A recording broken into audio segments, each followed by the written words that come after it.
Smoke rises above the streets of Mogadishu. Passers-by gather to pull bodies from under the blood-spattered rubble. It's a car bomb aimed at the Minister of Interior's convoy. Inside, escape injury, but at least 8 civilians are killed. The attack is quickly claimed by Al-Shabaab, the Al-Qaeda-linked militant group. It no longer controls much of the city, as it once did, but can still make its presence felt.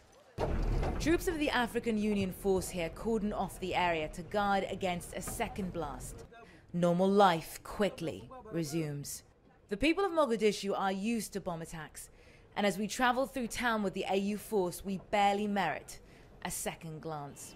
Since Al-Shabaab's withdrawal from Somalia about a year and a half ago, Mogadishu has become a very different place, but there is still a terror threat.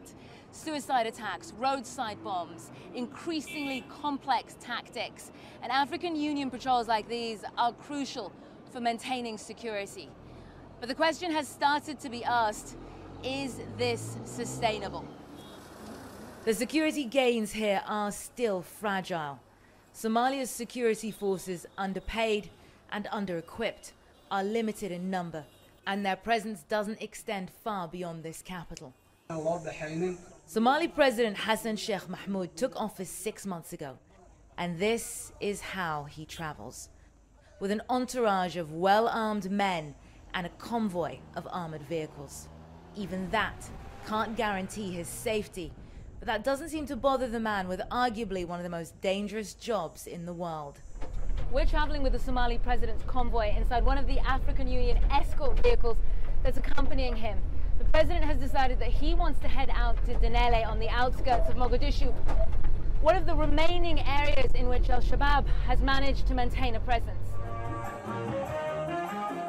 In spite of the attack on the Minister of Interior's convoy less than 2 hours ago, the president is keeping an appointment to attend a hotel opening. You insisted, against the advice of many of those around you, on coming here today. Why? They attempted my life the second day I was elected, see? And continuously I'm living under that threat.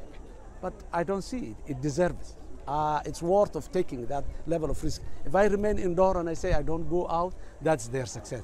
I want to prove, and I mean it, that they cannot keep us the way they want. We are the ones who decide what we do, when we do, where we do it.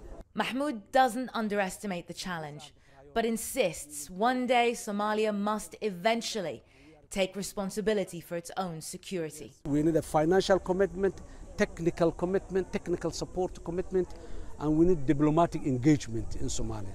We want Somalia to be treated as a normal country. Unless we are treated as a normal country, Somalia will never become a normal country. That's what we are expecting from the world. As night falls, the city streets empty. Under the watchful eyes of the African Union night shift, Somali National Army soldiers man one of the hundreds of roadblocks that spring up after dark. The attack earlier in the day was at this very junction. Everyone is on edge. Security patrols, roadblocks, and never-ending vigilance are the price of the city's freedom from Al-Shabaab's control. Somalis are daring to believe that after 22 years of anarchy, a new Somalia is emerging from the rubble, and they're risking their lives to prove it. CNN, Mogadishu.